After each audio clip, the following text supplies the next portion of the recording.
Hello everyone. We will continue exploring some of the most important issues related with New Historicism. Now, in these slides, we will tap onto some definitions rather than exploring some literary texts that have been studied or analyzed through new historicists. We will focus on and discuss major premises of new historicism. In these slides, you will see that historicism and new historicism are some sort of counter positions or binary oppositions. Well, it is true that the new historicism flourished in the flower bed of historicism, but also it diverted from the school of criticism. So in order to understand the new historicism, we have to understand historicism, which is very much related with the works of Marx. Now, we have so far discussed that the new historicism flourished in 1980s through the works of Michel Foucault and Stephen Greenblatt.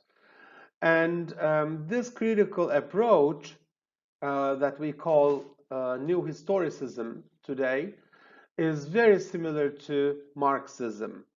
The connection between Marxism and the new historicism is clear. According to Marx, the past or our history organizes the present. That is to say, what we experience today is the product of what we did yesterday. But this view is to a certain extent confined to the school of Marxists or historicists. The new historicists, however, although accepting this premise, they move further in their articulation of what a literary text is and how it should be read. Simply because the new historicist notices that it is true the past prepares the present, but there are various social, cultural, religious, and individualistic, political, and ideological realities surrounding or helping our present to appear as our present. In this sense, our perception of our present is also a point for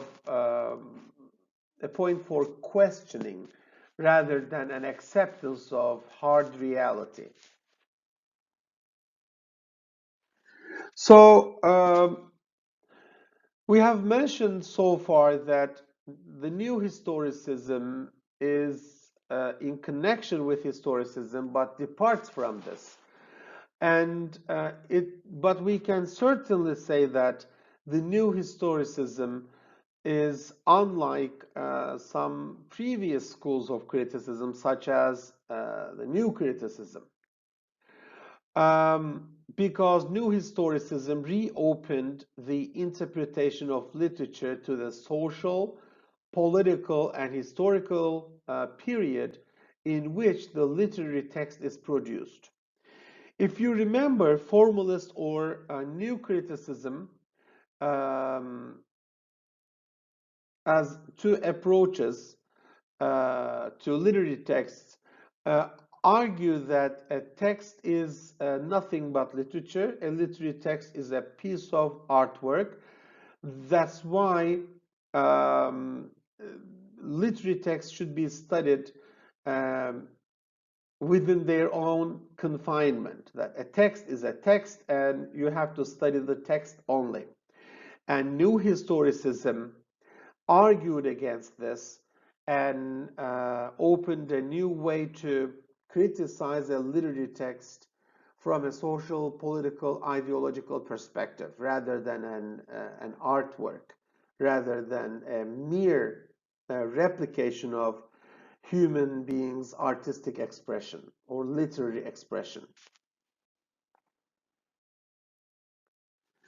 So for the new historicist, literature is social rather than artistic in the first place. Literature is not the record of a single mind, but the end product of a particular cultural moment. In that sense, if we talk about Mark Twain's Huckleberry Finn, for instance, uh, Huckleberry Finn is not a product of or product produced by Mark Twain only. So if there is something to be blamed, let's say a racist remark made in this book, if there is, it is not Mark Twain directly and only to be blamed, but the social, political, and ideological and economic um, realities that pushed Mark Twain create such remarks. In that sense, the new historicist is a person who extends the literary work into social and political and ideological realities. A few slides back, I argued that new historicism, although started from it, opposes historicism. Now, historical criticism seeks to comprehend the social and cultural dynamics that surround literature work or literary work by answering questions such as the time that the text was written, the person who wrote the literature, that is to say, the author, the events that happened at the time the literature was being written, that is to say, if we take, for instance, Mark Twain's Huck Finn, slavery, focusing on slavery or Protestant movements or the works of the transcendentalists, and how the literature has evolved with time to the form in which it is present today. Let's say the effect of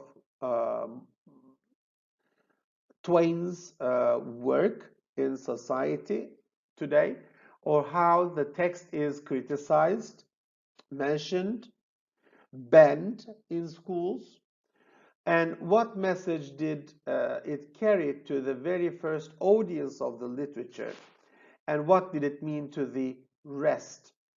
So how the text was perceived and circulated and interpreted and approached by readers, publishers, critics, politicians, school teachers, and so on, and how it is being treated today.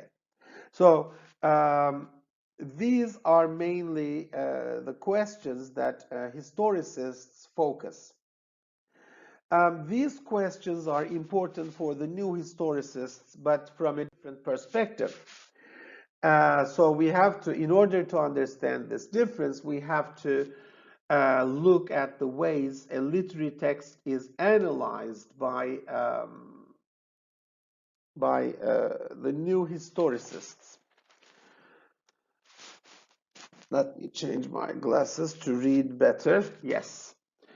As described, the new historicism as a theory evaluates literature through a comprehensive analysis of the social and cultural events that surround the event being described.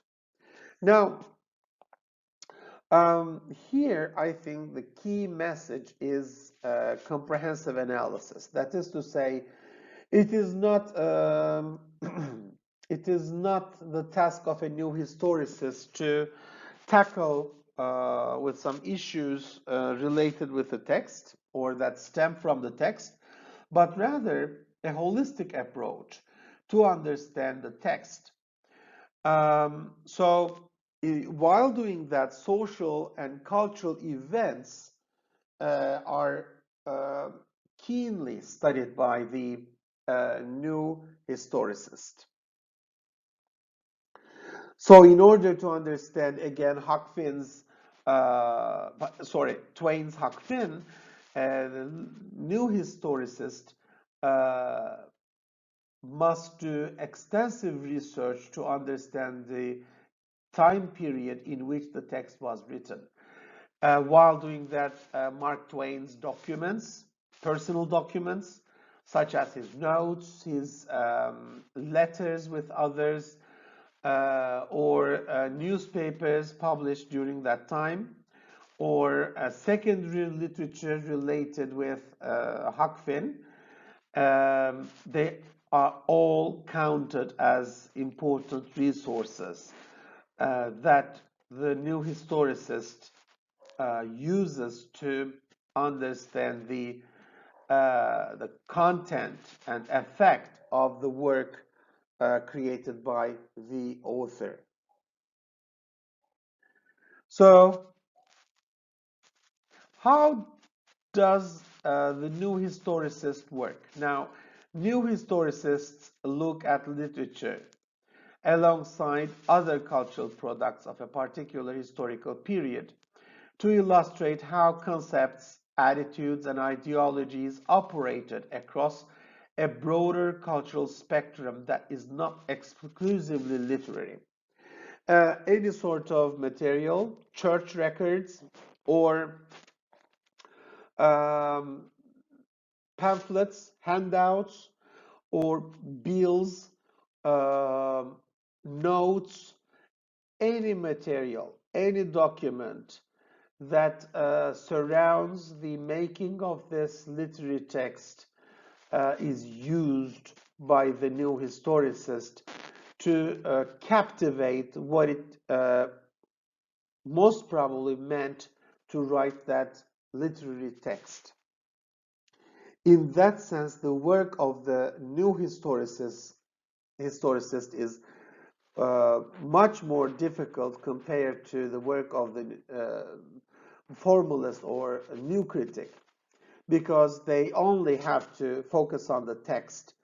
They only have to present a deeper analysis of the text, whereas the new historicist must also work like a historian who must do lots of cataloging and listing and field work and reading and analysis and so on. So the new historicist is not only a person of literature, but also a historian.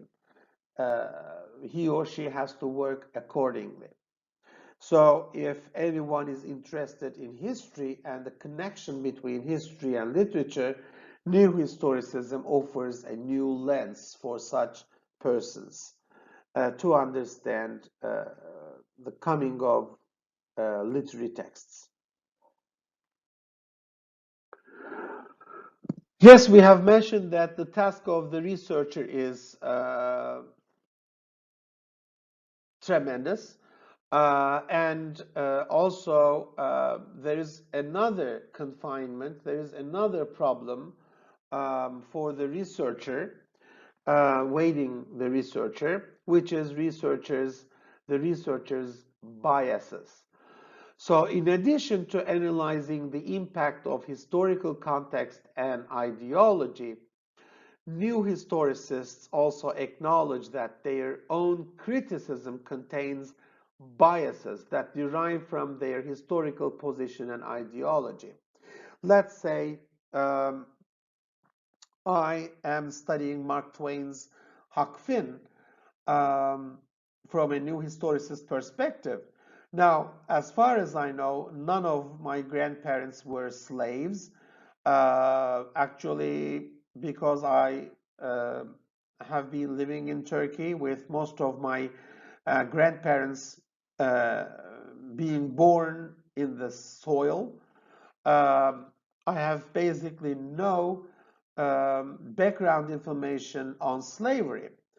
Um, the first time I was introduced to slavery as a notion was early in 1980s, if I'm not mistaken, um, when Turkish radio television broadcasted The Roots, Kökler, a series, a narrative of a story of uh, African American slaves working in the fields, um, plantations. So my understanding, my analysis of slavery or racial issues in the United States um, is a little bit confined, is problematic, and it is confined to my worldview. So my analysis, in that sense, lacks an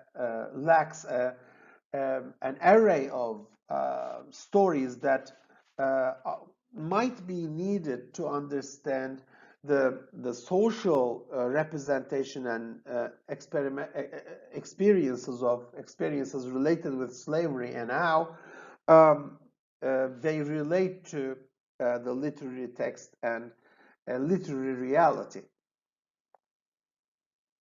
So the new historicist must be, let's say, if I am a new historicist studying Huck Finn, I have to both put aside my prejudices and background information, but at the same time, never forget my biases and confinement while exploring and analyzing the literary text.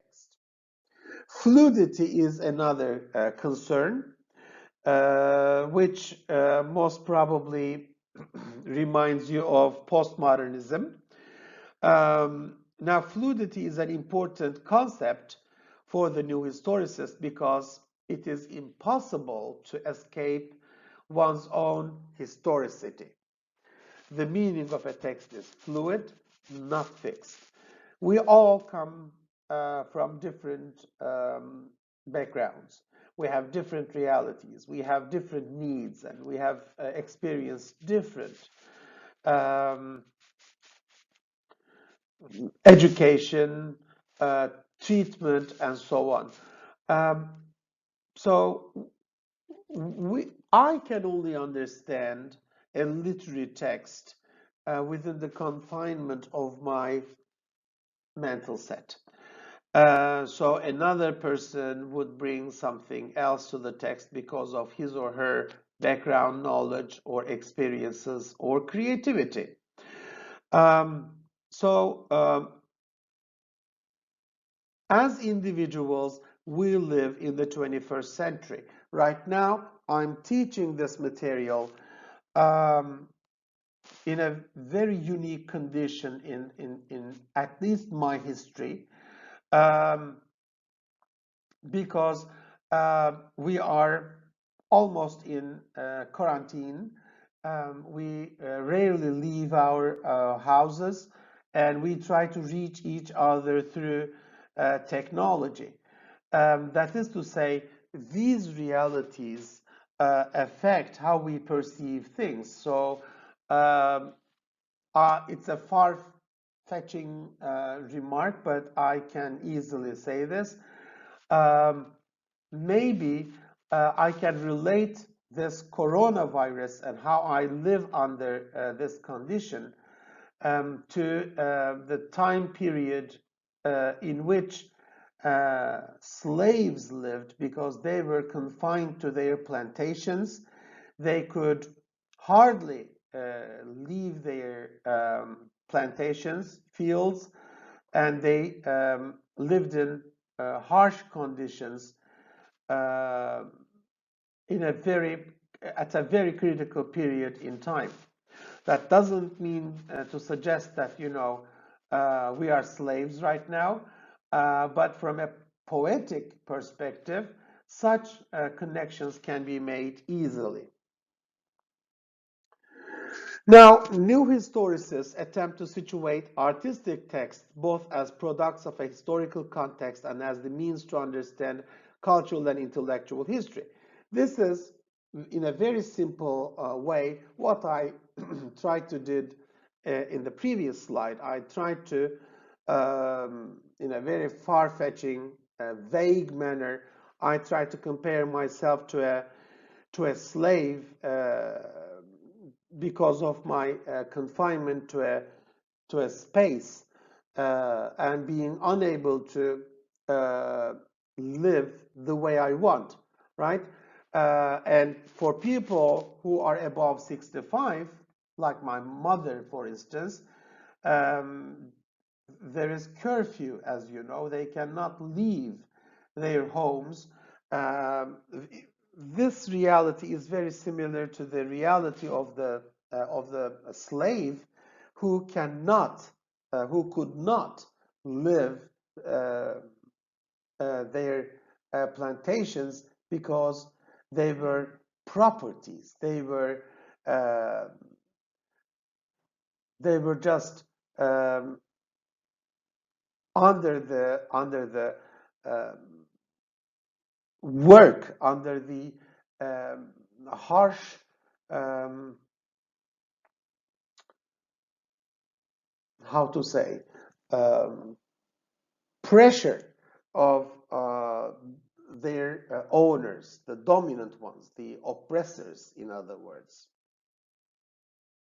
Veeser's ideas are also important. Harold Aram Veeser,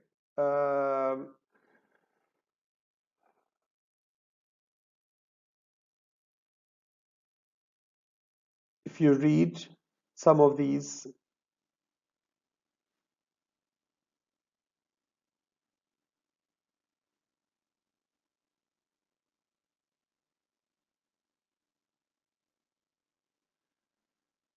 so if you have a look at these ideas, you see that um, this process of the new historicist is rather analytical um, and as well critical to describe culture under capitalism. In that sense, the effect of the Marxist school is visible. And literary texts and non-literary texts circulate separably. And in that sense, uh, by studying both, we portray the nature of human, which is unchangeable. Um,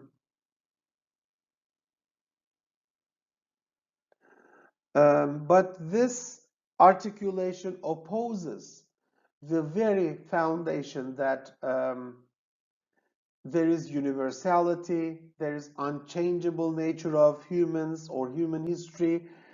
So there are forces and various forces, discourses that make such discussions come into being as political entities in nature. So these are the references I used. Brannigan's book is an important one. If you want to explore more about New Historicism, you can easily study that.